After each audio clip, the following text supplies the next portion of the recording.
I get a lot of questions about the size of a cord, how much is the volume for wood. So I just kind of wanted to clear this up and give some basic information so you have, you're better informed whether you're buying it or selling it.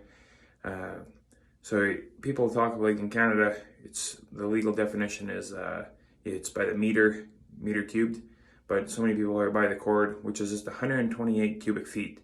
So it'd be 4 feet high, 4 feet wide, 8 feet long is what people say. But it doesn't matter how it's stacked. It could be, whichever configuration, but 128 cubic feet, and that's stacked wood, nice and tightly stacked. You see, like sometimes guys will have on the side of the road, there will be pieces stacked this way, two. You're probably buying about 40% air. So you got to kind of watch for that when people are selling wood like that. You go to stack it really tight. If you bought a cord, you'd probably have, 6/10 or maybe 70% of a cord.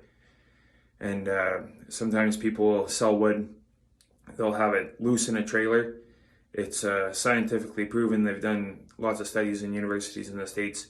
Like at 16 inches long, 180 cubic feet is going to be 128 cubic feet stacked.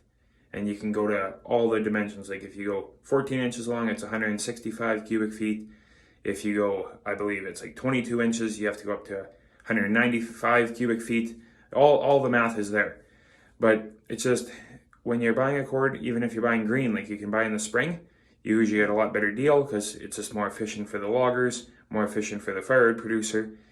But if you're buying, say, 10 cords cut and split, you might end up with 9 or 9.5 cords of nice and dry wood in the fall because there's a lot of shrinkage. Like you might have a piece this big, it's going to shrink down and be 5%.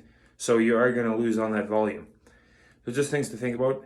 And just a story, when we were delivering, it was about 5 years ago, we were delivering a hardwood mix. So we had half ash, half oak, quarter of each. So 64 cubic feet in total of all hardwoods.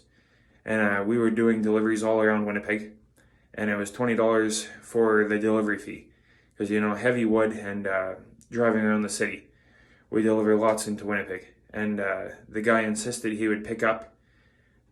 And I said, well, what are you picking up with? Oh, I got a Dodge Caravan. And my wife, she had a Dodge Caravan. I was like, yeah, it's not going to work with half a cord. Like, it's too heavy. Like, you're going to blow your suspension. And we were disagreeing and arguing. And I said, I'm close to your area for a different delivery. Don't worry about the delivery fee. Like, I didn't talk to this guy before. I didn't know who he was. So he delivered it. And he said, oh, is this all mine? I said, yeah, that's all yours.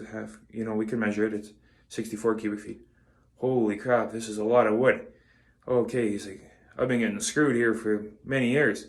He figured he was actually only buying a quarter cord before, but he was paying for half a cord.